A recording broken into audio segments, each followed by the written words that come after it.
Queremos darles la bienvenida una vez más al programa Escudriñando las Escrituras. Muchas gracias por acompañarnos semana tras semana en el estudio de la cartilla de Escuela Sabática, y pues de todo corazón también nosotros compartimos de este programa, invitando para que también usted sea parte del estudio de la Palabra de Dios. Recuerde, durante este trimestre estamos estudiando el libro de Hebreos, en estos postreros días el libro de Hebreos, y también pues hoy, esta semana, tendremos la oportunidad de tener el repaso de la lección número 4, Jesús, nuestro hermano fiel. El texto lo encontramos en el libro de Hebreos, el capítulo 2, el verso 14. Así que por cuanto los hijos participaron de carne y sangre, él también participó de lo mismo, para destruir por medio de la muerte al que tenía el imperio de la muerte, esto es, al diablo.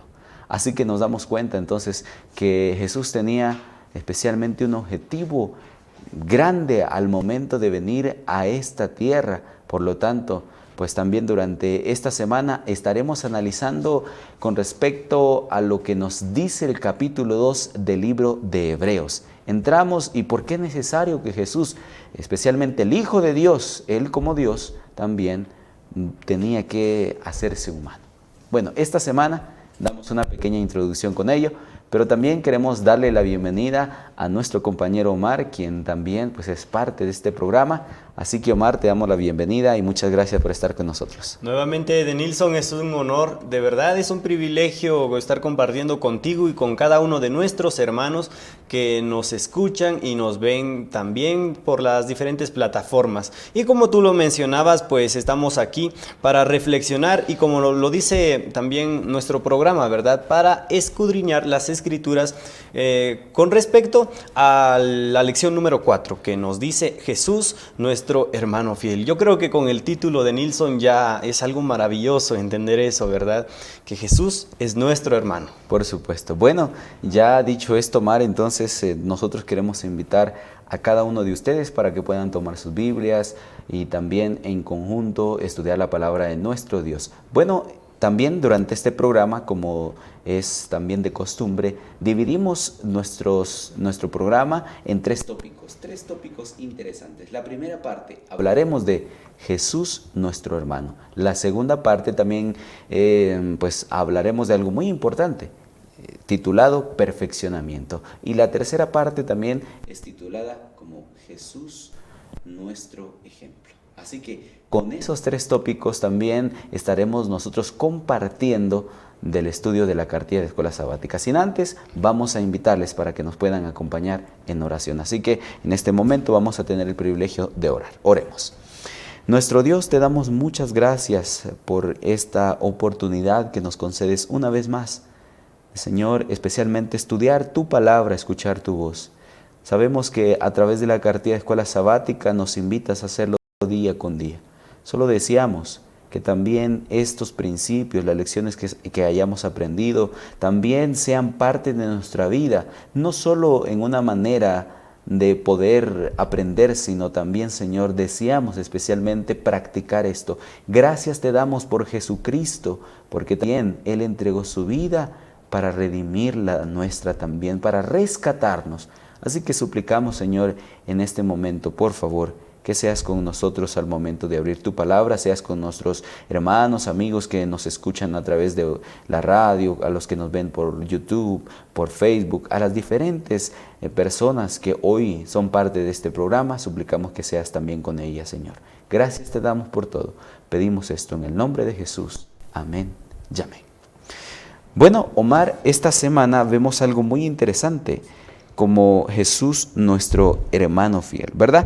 Hemos dicho que el libro de Hebreos habla de que Jesús pues es el Hijo de Dios, ¿verdad? Es el gobernante, pero especialmente ya en el capítulo 2 nos damos cuenta que Él es nuestro hermano, y así podemos dar un tipo de comparaciones con respecto a ello. Y yo quisiera hacer mención también de alguna de ellas. Por ejemplo, hablamos de que Dios es soberano en el capítulo 1 de Hebreos, es superior, ¿verdad? Pero ahora Él tiene tiene fidelidad al Padre en el capítulo 2. Nos damos cuenta también que Él es creador y sustentador y soberano, pero ahora Él es un sumo sacerdote misericordioso también que se apiada prácticamente. O sea que es un contraste de Hebreos 1 y Hebreos el capítulo 2. Y esta semana es lo que estudiaremos, Hebreos el capítulo 2. Claro, y es que podemos entender que el libro de Hebreos, como tú lo decías, pues nos habla especialmente sobre el Hijo de Dios, que es como gobernante de los ángeles, también es el mismo resplandor de la gloria de Dios, así se le califica, de igual forma se le califica como el Hijo de Dios, y hoy pues estaremos estudiando que se le califica como nuestro hermano fiel, ¿verdad? ¿Qué significa eso? ¿Qué es lo que significa el hecho de que a Jesús se le hace ver como nuestro hermano? Y Él también lo dijo, ¿verdad? Él lo dijo en su palabra. Por eso es que, queridos hermanos, de igual forma, donde sea que ustedes nos escuchan y nos ven, pues la invitación es que juntos podamos abrir nuestras Biblias en este momento. Bueno, y como lo decíamos, ¿verdad, Nilson? Yo no sé, yo quisiera hacerte una pregunta. ¿Qué significa para ti tener un hermano, digámosle así, mayor? ¿O qué significa para ti ser hermano de alguien? Así, literalmente. Bueno, yo creo que pues esta es una de las experiencias, por decirlo, que yo tuve, la oportunidad. Yo tengo un hermano mayor. Exacto. Tengo pues una hermana también que es mayor que yo, ¿verdad? Pero si puedo hablar exclusivamente de mi hermano, pues es una experiencia en la cual uno dice, uno crece con él, es un apoyo. Es una gran ayuda. Algo Yo aprendo, claro.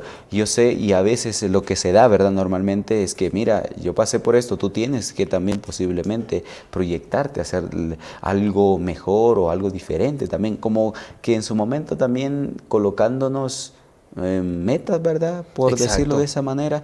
Y también diciendo, mira, tal vez yo fallé aquí, pero tú hazlo, ¿verdad?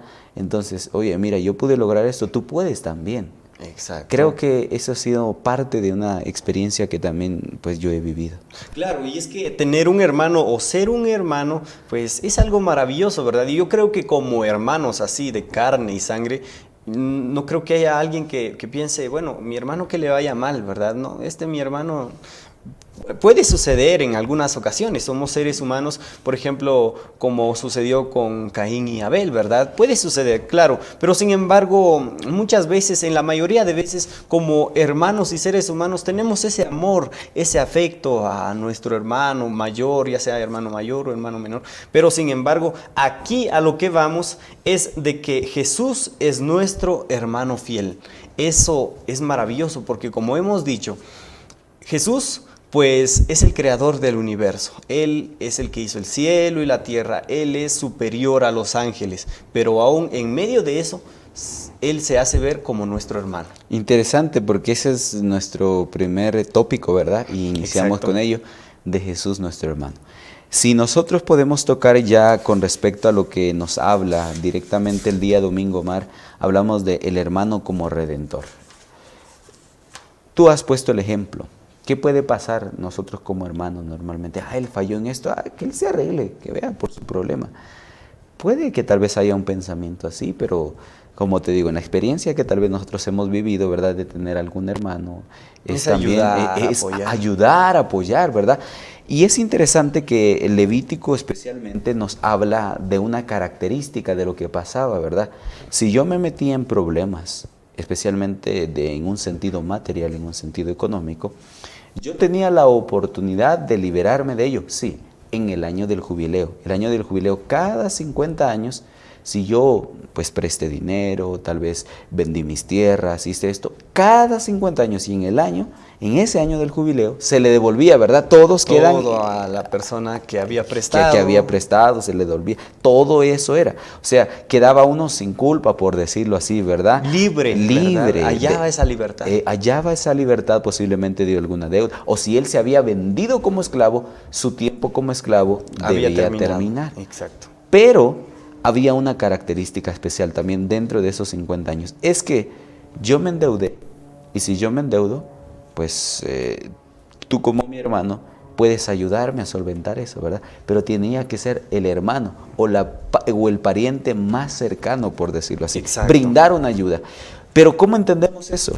Porque nos damos cuenta que esa ley que también estaba en ese momento reflejaba especialmente el actuar de alguien. de Cristo Jesús. Amén. Y Omar, entonces podemos hablar exclusivamente de que el hermano como redentor, él ofrece su vida para rescatarnos también a nosotros. Y yo quisiera leer lo que dice Levítico en su capítulo 25 y versículo 25. Dice así: si uno de tus compatriotas se queda en la ruina y te vende alguno de sus terrenos, su pariente más cercano podrá venir y rescatar lo que su pariente había vendido. ¿Eso qué significa? Como tú lo decías, Denilson, pues aquí en el libro de Levítico encontramos eso interesante, porque, por ejemplo, que yo ya no podía solventar esa deuda, no podía pagar eso que había prestado o eso que había realizado, no lo podía. Bueno, pero tú eres mi hermano. Ahora, en tu responsabilidad también y en tu corazón puede nacer el deseo de ayudarme a mí a ser libre, a hallar esa libertad en la deuda. Y es lo que sucedió con Jesús. Él es nuestro hermano y vino a esta tierra a solventar esa deuda, a pagar eso que nosotros no podíamos pagar. ¿Para qué? Para que nosotros podamos considerar a Jesús como nuestro hermano. Interesante. Y así lo vemos en nuestro estudio, ¿verdad? Que es el libro de Hebreos, dice el capítulo 2, el verso 11.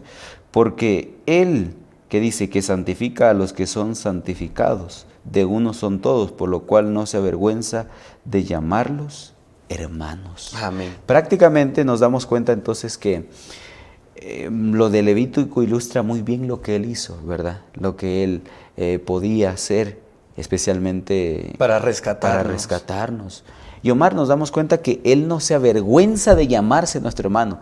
Imagínate, tú tienes a alguien, ¿verdad?, que está en la peor condición, ya en lo más, pero tú te vuelves igual a él para decir: yo me ofrezco en rescate, ¿verdad? Oye, ¿quién puede salvarlo? ¿Quién puede? Yo me ofrezco, yo soy Dios, pero ahora me vuelvo humano, ¿verdad?, para poder hacerlo, porque eso era lo correspondiente a la ley, ¿verdad? Exacto. ¿Quién podía redimir? Entonces también se necesitaba de alguien humano. ¿Para quién? Para poder rescatar. Y nos dice el texto entonces: son santificados, de uno son todos, por lo cual no se avergüenza de llamarlos, ¿qué dice? Hermanos. Imagínate a alguien, ¿verdad?, que tú estés en lo más difícil de tu vida, bajo, en lo más bajo, y alguien te diga: no, yo voy y especialmente digo que soy tu hermano, me convierto en tu hermano, porque él era Dios, ¿verdad? Exacto. Pero se vuelve humano. Es interesante eso, Omar. Y yo quisiera leer lo que dice nuevamente el libro de Hebreos en su capítulo 2 y versículo 14, que dice así: así como los hijos de una familia son de la misma carne y sangre, así también Jesús fue carne y sangre humanas para derrotar con su muerte al que tenía el poder para matar, es decir, al diablo. ¿Qué nos está queriendo decir este versículo? Es que en realidad podemos captar aquí de Nilsson que pues Él se hizo carne y sangre para poder rescatarnos a nosotros del poder de la muerte, así como nos decía Levítico, ¿verdad? Aquel que no podía solventar su deuda, aquel que estaba esclavo y no podía ser libre, en aquel año, en el año del jubileo, pues él podía hallar la libertad, ¿verdad? Y también aquí nos dice que Jesús vino, descendió a esta tierra, se hizo sangre y carne como nosotros para pagar esa deuda que nosotros no podíamos pagar, y lo hizo convirtiéndose especial en Jesús, nuestro hermano fiel. Esa palabra fiel, fidelidad, es algo que no traiciona, que no se equivoca, que no miente. Jesús, nuestro hermano fiel. Es interesante entonces, porque estamos en esta ilustración, ¿verdad? Alguien que está en lo más bajo, pero él dice: yo no soy como él, ¿verdad?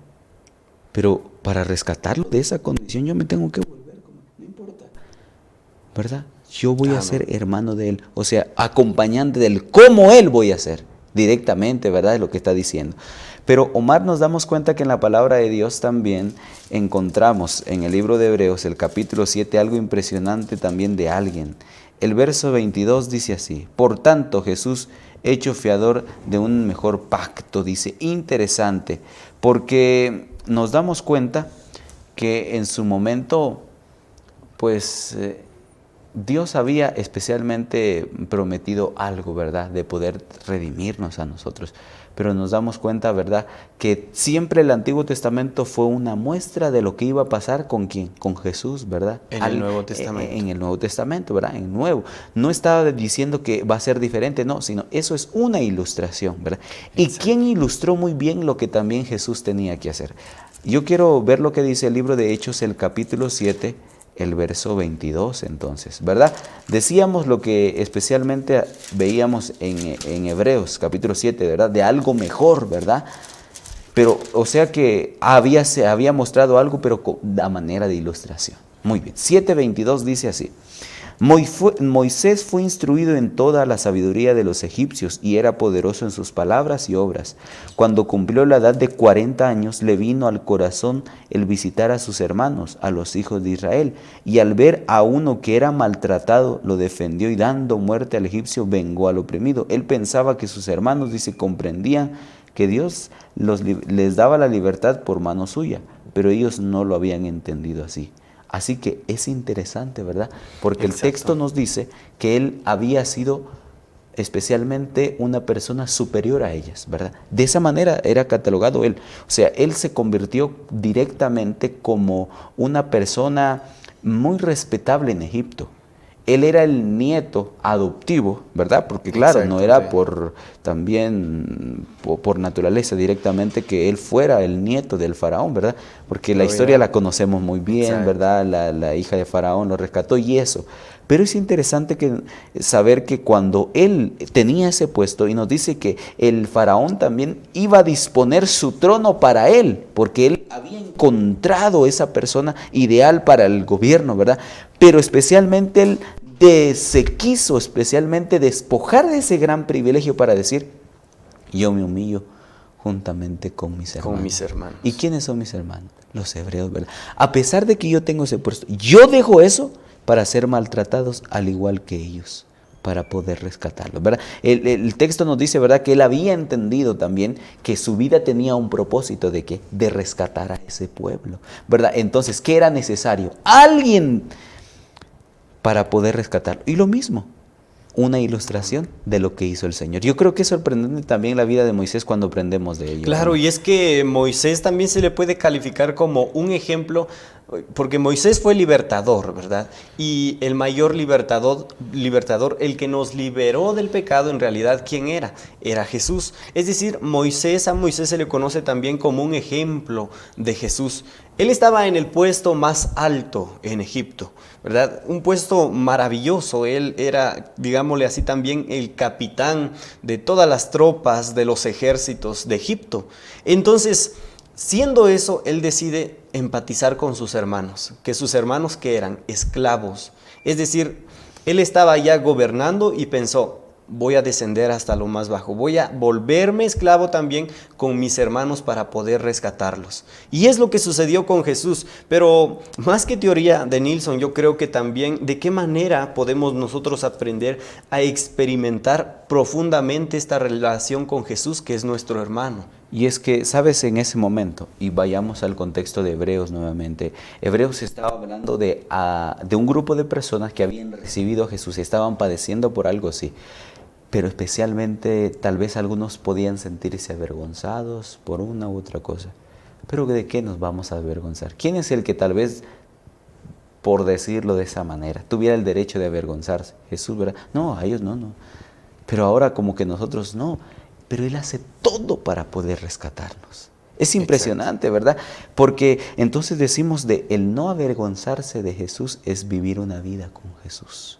El no avergonzarse de nuestro hermano Jesús es decir, Señor, a pesar de lo que pasó, yo especialmente deseo estar conectado contigo. Yo creo que realmente es impresionante, Omar, lo que vemos especialmente en el libro de Hebreos diciendo, ¿verdad?, que Dios quiere que reconozcamos a Jesús como nuestro Dios, como nuestro hermano, como Redentor, porque Jesús ha pagado nuestra deuda. Claro, y es que algo importante, esa palabra que Jesús no se avergüenza de nosotros, lo que a nosotros nos hace vergonzosos es el pecado de Nilsson, el pecado que hay en nosotros. Yo creo que cada persona es un mundo por dentro de nosotros aguardamos cosas de alguna u otra forma cosas buenas, pero también tenemos rasgos tan vergonzosos dentro de nosotros que si saliera a la luz, pues todos nos asustaríamos de todos, ¿verdad? Daríamos miedo. Pero ¿qué nos dice Jesús? Miren, yo soy sus hermanos, yo no me avergüenzo de ustedes. Lo que nos hace a nosotros vergonzosos es el pecado que hay en nosotros. Pero aún en medio de eso, Él también, nuestro Señor Jesús, no se avergüenza de llamarnos hermanos y hijos suyos delante del Padre, ¿verdad? El Padre eterno, santo, que vive en santidad eterna. Jesús se presenta delante de Él intercediendo por nosotros, siendo semejante a nosotros y de igual forma no se avergüenza de nosotros. Lo que nos hace a nosotros vergonzosos en realidad es el pecado. Así es. Pero así que el mensaje especial es que Jesús no se avergüenza especialmente de llamarse como nosotros, ¿verdad? Que Él se volvió especialmente humano, ¿verdad?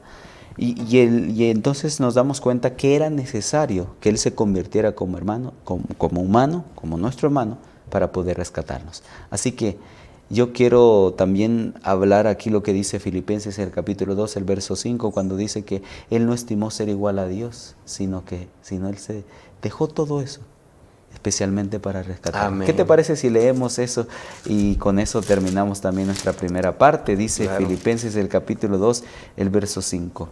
Y dice entonces: haya pues en vosotros este sentir que hubo en Cristo Jesús.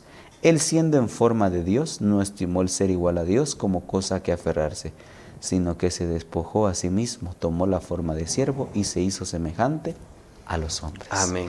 Yo creo que también entonces esa es la invitación que Dios nos da, ¿verdad? De que nosotros podamos someternos, de que podamos tener esa misma humildad, esa mansedumbre que Jesús tuvo. Amén. Bueno, vamos a ir a una pequeña pausa y regresamos con nuestro siguiente tópico en la lección de Escuela Sabática.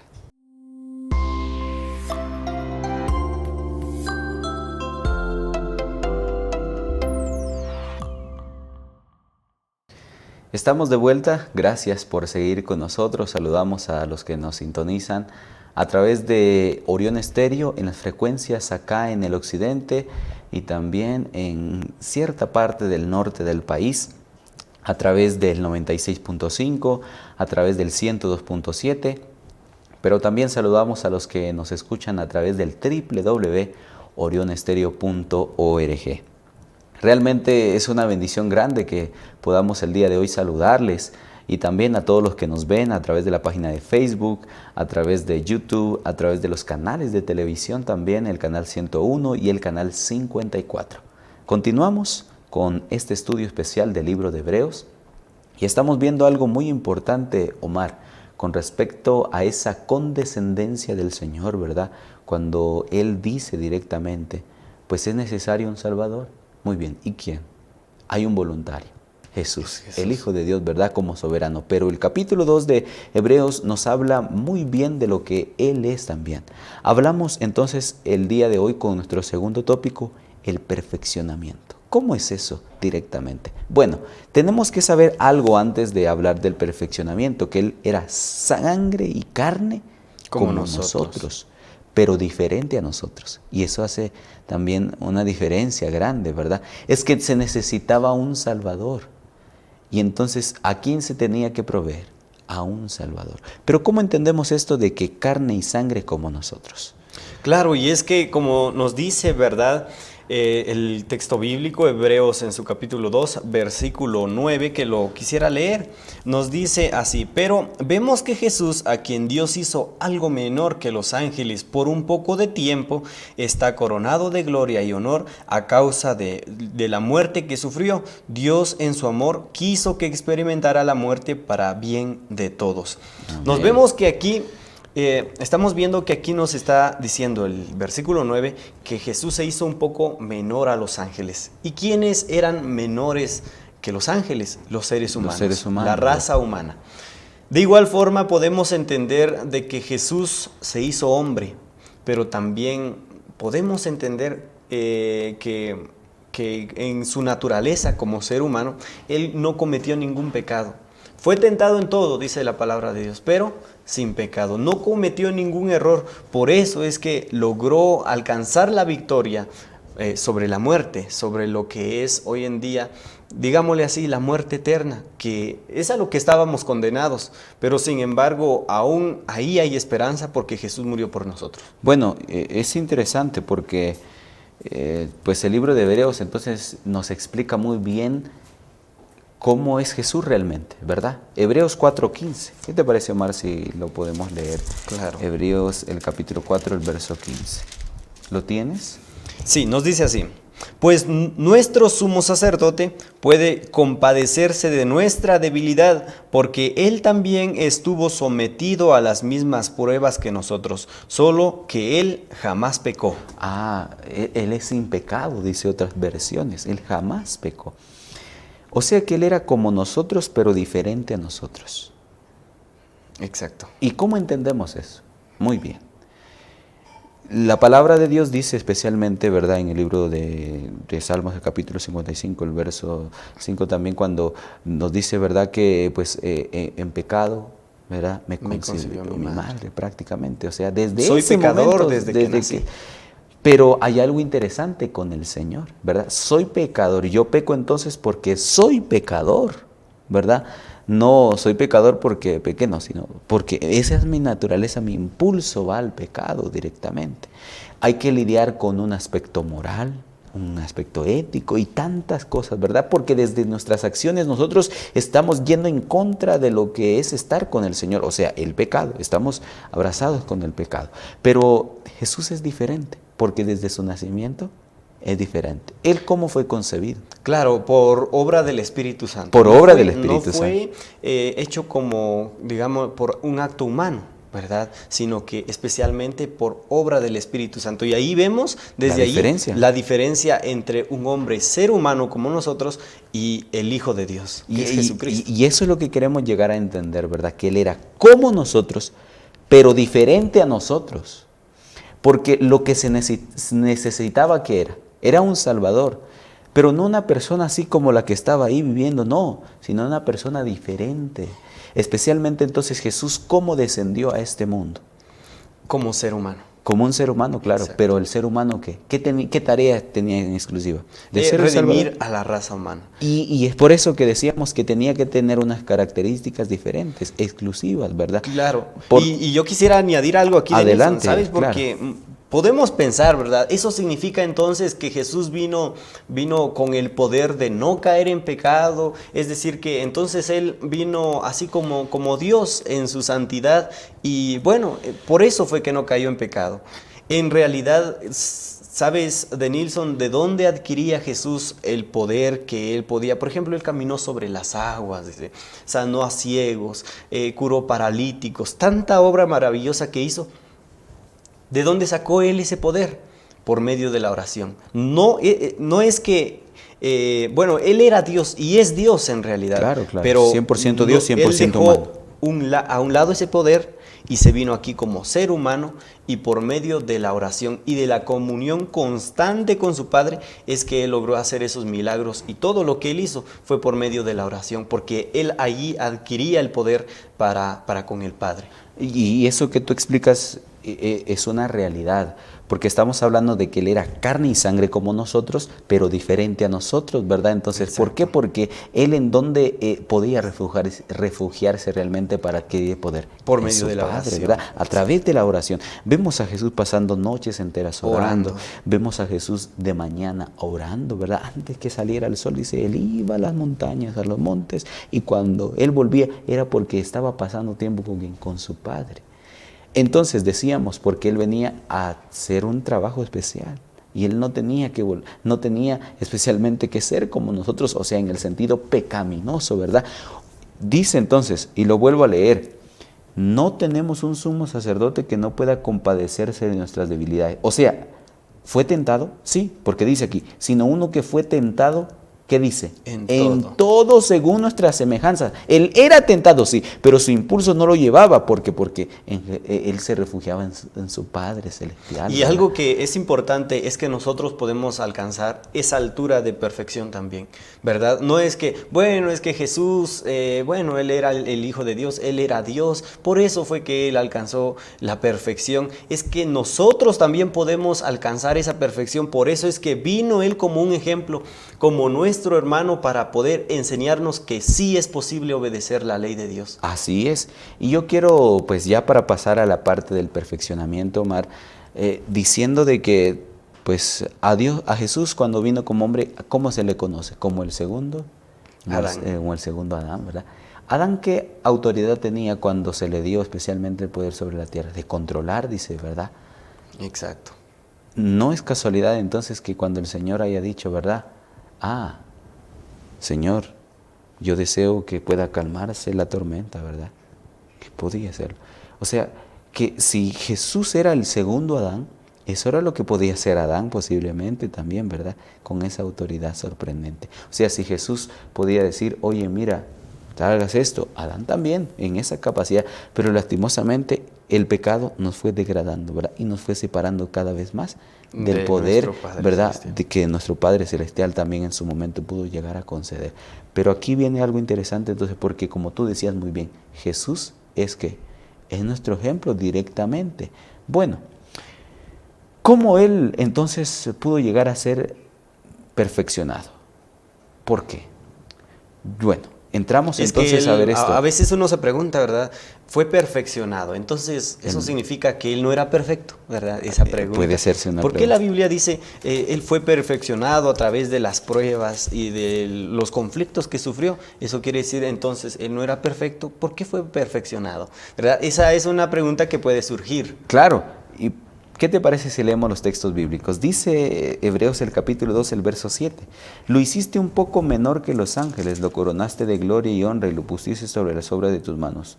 Todo lo sujetaste a su pie en cuanto, le sujetó todas las cosas. Nada dejó que lo sea sujeto, aunque todavía no vemos que todas las cosas sean sujetas. Bueno, y yo quiero leer, creo que el texto viene en el capítulo... Y es que aquí lo tengo anotado. En el capítulo 4, vamos a ver lo que dice el capítulo 4, por favor, porque ahí muy bien nos explica esto.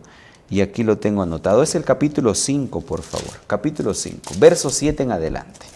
Lo voy a leer, dice así. Adelante. Mientras Cristo estuvo viviendo aquí en el mundo, con voz fuerte y muchas lágrimas, oró y suplicó a Dios, que tenía poder para librarlo de la muerte, y por su obediencia Dios lo escuchó.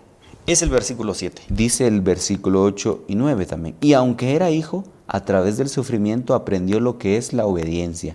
Y habiendo sido, ¿qué dice?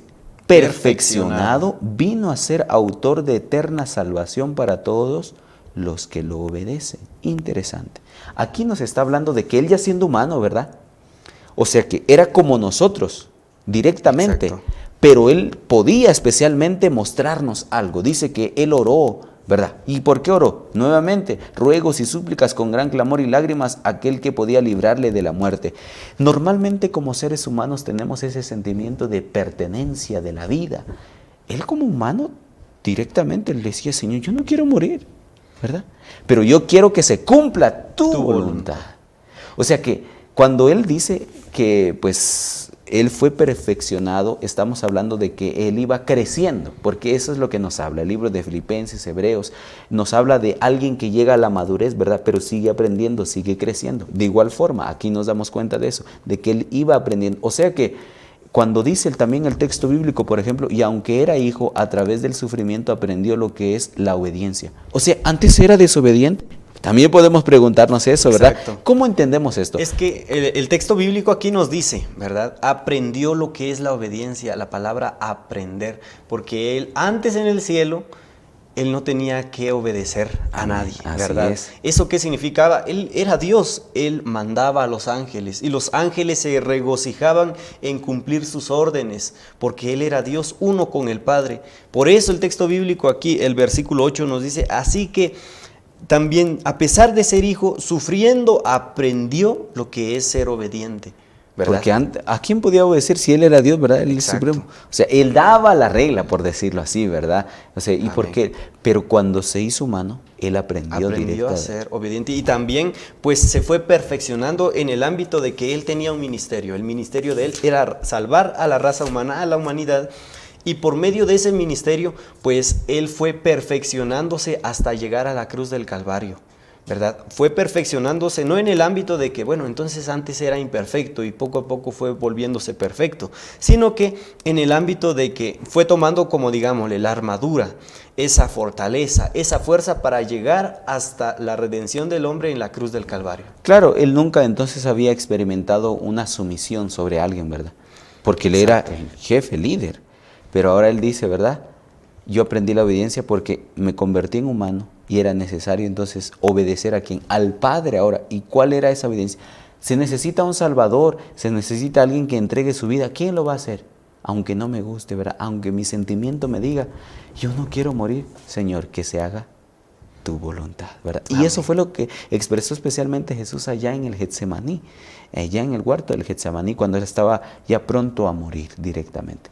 Pero hay otro cuestionamiento posiblemente, Omar, ¿verdad?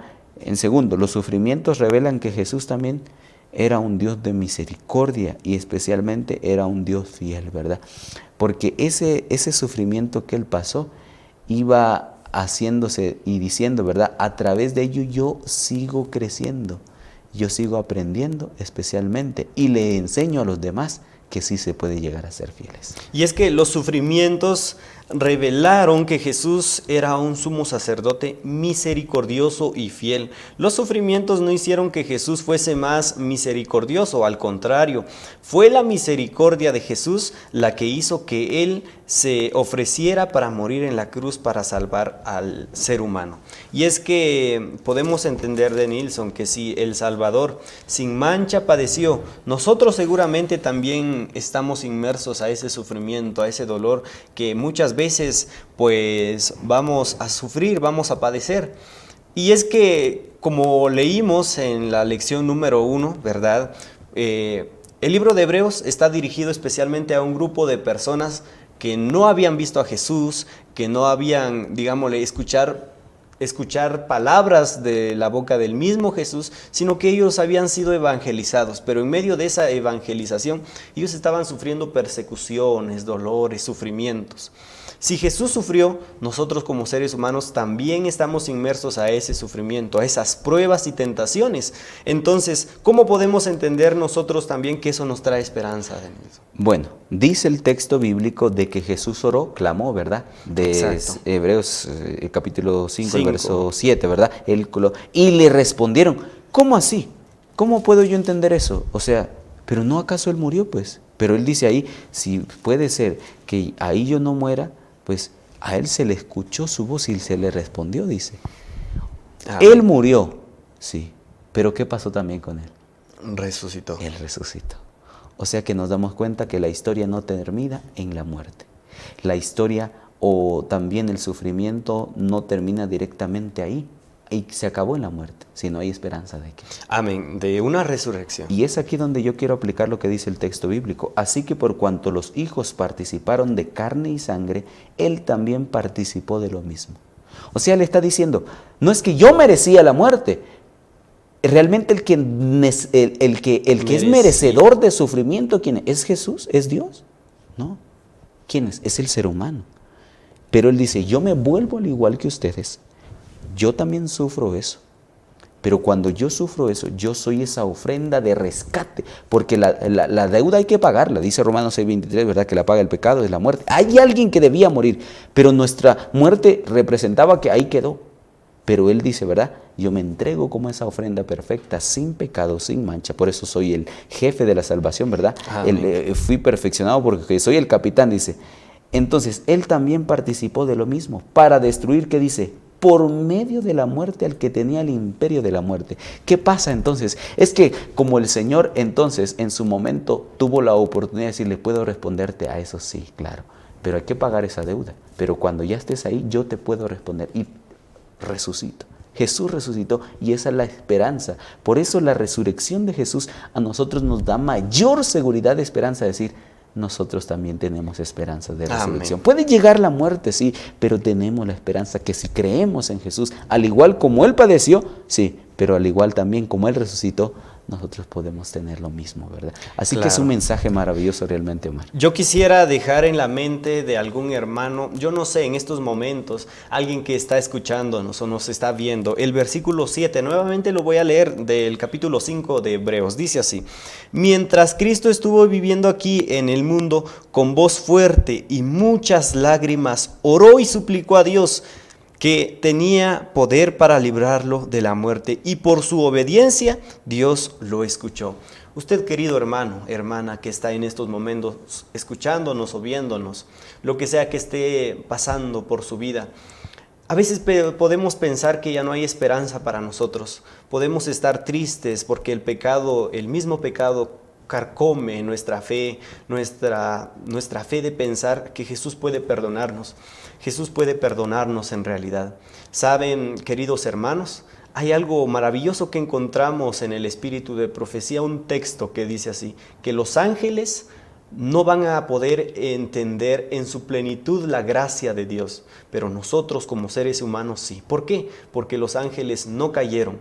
Nosotros como seres humanos pecadores que estamos inmersos en el error, vamos y podemos entender la gracia infinita y la gracia maravillosa de nuestro Señor Jesús, porque Él murió por nosotros, y una y mil veces, cuantas veces sean posibles, volvamos a Jesús, volvamos a Él. Hoy caí, sí, pero puedo levantarme. Por eso el texto bíblico nos dice que también Jesús lloró, y Él también oró suplicando a Dios, que no quería morir, sin embargo murió, pero resucitó.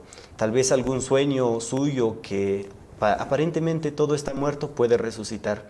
Tal vez alguien que está enfermo, aparentemente todo está perdido, la esperanza puede resucitar, porque así es lo que dice la palabra de Dios. Interesante, realmente el mensaje, Omar, es que al igual que Jesús, ¿verdad? Él se compadeció de nosotros, vivió también como nosotros, como seres humanos.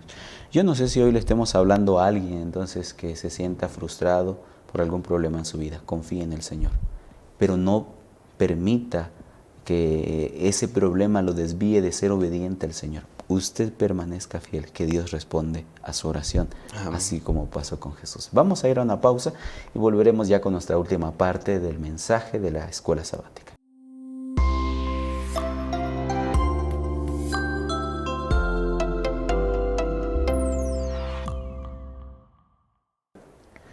Damos inicio a nuestra tercera parte, nuestro tercer tópico, un mensaje especial también, titulado Jesús, nuestro modelo. ¿Por qué hablamos de ello?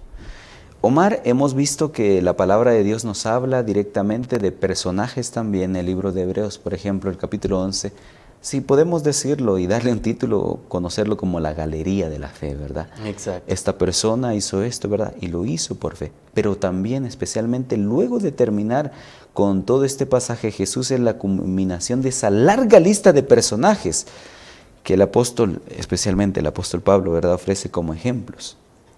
Pero este pasaje define a Jesús como el autor y el consumador de nuestra fe. Yo quiero leerlo.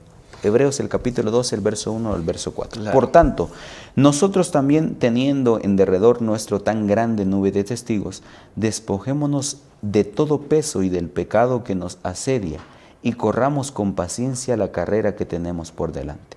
Puesto los ojos en Jesús, el autor y consumador de nuestra fe, el cual por el gozo puesto delante de él sufrió la cruz, menospreciando el oprobio, y se sentó a la diestra del trono de Dios. Considerad aquel que sufrió tal contradicción de pecadores contra sí mismo, para que vuestro ánimo no se canse hasta desmayar, pues aún no habéis resistido hasta la sangre, combatiendo contra el pecado. Así que es interesante porque nos habla, como decíamos directamente, de que Jesús es nuestro modelo, ¿verdad? Y es que surge una pregunta: ¿cómo nosotros entonces debemos de correr la carrera cristiana? Por medio de la fe. Y el texto bíblico que nos dice, versículo 2 del capítulo 12 de Hebreos: fijemos nuestra mirada en Jesús, pues de Él procede nuestra fe y Él es quien la perfecciona también. Algo importante es que, Denilson, podemos entender de que cuando nosotros creemos en Jesús, nuestra fe se va aumentando. Pero cuando nosotros dejamos de creer en Jesús, o en su gracia, o en su amor, o en su capacidad para ayudarnos, o en su capacidad de ser nuestro hermano fiel, nuestra fe va en disminución, así. Por eso el texto bíblico dice, el autor o consumador de la fe. Cuando nosotros dejamos de creer en Jesús, no podemos creer en nada más. Pero cuando nosotros implementamos en Jesús nuestra fe, entonces podemos entender y adquirir esa fe inquebrantable que nos hace caminar la carrera cristiana. Claro, y si podemos ponerlo en ese ejemplo, Mar, imagínate una carrera. Yo quiero que podamos imaginarnos eso, una Exacto. carrera. Y hay alguien que dice, no hombre, esa carrera no se puede correr. Oye, mira, yo me vuelvo igual que tú, ¿verdad? En las mismas condiciones. Y te voy a enseñar que sí se puede, ¿verdad? Yo soy el que comienzo la fe, porque esa es la palabra que se utiliza allí. Especialmente la palabra en griego es archeos, o sea, el iniciador o el pionero, digamos, El que ¿verdad? empezó El eso. que inicia la carrera. Él dice, mira, yo voy. Y sí se Entonces puede. dice, oye, pero mira, necesitamos esto, sí. Mira, de esta manera podemos lograrlo, comiendo esto, consumiendo lo otro. Y de esa manera, él corrió la carrera, ¿verdad? Y Exacto. cumplió con su carrera. Y entonces él dice, es el autor, el que inicia, pero también él es el perfeccionador o el consumador, el que le dice, mira, sí se puede. Amén. Es por eso que Jesús es nuestro modelo, realmente, Omar, y nos damos cuenta, pero como si podemos hablarlo de manera de resumen, ¿qué podemos decir acerca de realmente cómo debemos nosotros correr esta carrera también de la fe? Por medio de la fe. Y es que Dios nos ha hecho la misma promesa a nosotros. Amén. Y debemos creerla tal como la hizo a Jesús. De que podemos llegar a la vida eterna. A veces, Denilson, en nuestra mente, en nuestro corazón, surge esa duda, ¿verdad? ¿Será que yo voy a lograr terminar esta carrera? ¿Será que yo voy a lograr llegar algún día al cielo? Porque a eso vamos, ¿verdad? Yo creo que todos vamos a la iglesia, leemos la Biblia, hacemos pues de alguna u otra forma, tratamos de llevar una vida bien. ¿Por qué? Porque deseamos llegar al cielo y sabemos que en esta vida pues solo vamos de peregrinaje. Pero a veces surge en nuestro corazón o en nuestra mente esa duda de, yo siento que no voy a poder llegar al cielo. Y yo me he topado con hermanos que dicen así, ¿verdad? Que piensan, yo siento, hermano, que no puedo. No sé si mi fe está flaqueando, no sé qué, pero si Jesús viniese hoy, yo siento que me voy a perder. Y eso es terrible. Así que fijémonos en Jesús, la promesa está hecha y también la victoria ya está hecha. Jesús nos dio la victoria, ya no tenemos nada más que hacer. Y es que hay un pensamiento que quisiera compartir contigo, Denilson, y con nuestros hermanos en estos momentos. Es que es más difícil perderse que salvarse. Salvarse es más fácil. Perderse es más difícil. Por eso aquel que se perderá en el día del juicio es porque en realidad quiso perderse y Jesús no pudo hacer nada más por él para salvarlo. Es más difícil perderse que salvarse. Salvarse es más fácil. Bueno, yo quiero entonces leer lo que dice otro texto bíblico del libro de Hebreos, 2:13. Y otra vez dice, yo confiaré en Él y de nuevo aquí estoy, yo con los hijos que Dios me dio. Así que recuerde, ese fue el pensamiento también, ¿verdad? Diciendo de que ¿quién es aquel que me da la fuerza para seguir adelante? Jesús, nuestro modelo. Él es nuestro modelo, ¿verdad? Amén. Él dependió del Padre, del Espíritu Santo, claro, al igual que nosotros debemos depender de ello, como tú decías muy bien, claro, ¿verdad? Lo que depende de nosotros es únicamente volcar nuestra voluntad y decirle, Señor, bueno, yo decido entonces por ti, ayúdame. Señor, Amén. claro, yo debo de ocuparme también en la salvación, dice también el libro de Efesios, ¿verdad? El capítulo 4, muy bien, ocupaos en vuestra salvación. O sea, diciendo de que hay una parte que debemos hacer nosotros, sí, pero ¿quién hace la mayor parte? Jesús. Jesús, ¿verdad? Y Él nos enseñó, diciendo, miren, yo puedo lograrlo de esta manera. Ustedes de igual forma como humanos, cuando dependemos de Dios completamente. Amén.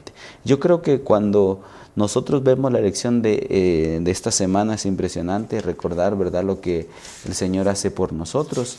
Y Omar, ya pues para terminar con nuestro estudio de esta semana, hablamos de que Jesús es nuestro hermano fiel. Amén. Aunque nosotros no hayamos podido ser, tenemos un representante que es Jesús, nuestro hermano fiel. Amén. No solo nos vino a rescatar, sino nos enseñó un modelo de vida también. Exacto.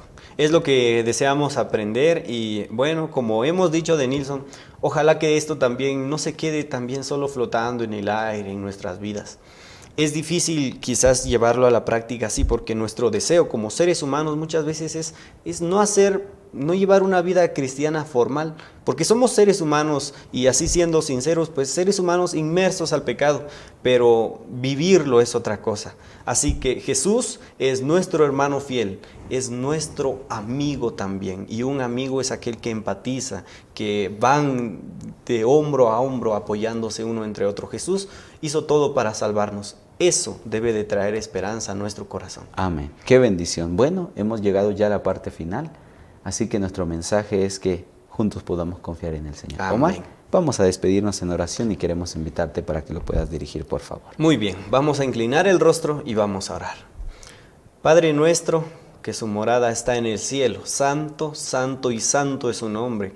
Gracias porque nos da en estos momentos el privilegio de estudiar su palabra, porque podemos entender, Señor, que usted hizo todo para salvarnos. Y muchas veces nosotros corremos de su presencia, nos equivocamos, cometemos errores, somos seres humanos pecadores.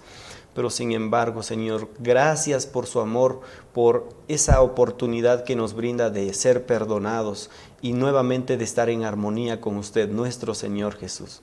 Gracias por esa obra que hizo por nosotros al morir en la cruz del Calvario, al venir y también hacerse carne, sangre como nosotros, para que usted pueda llamarse hermano nuestro también. Gracias por eso.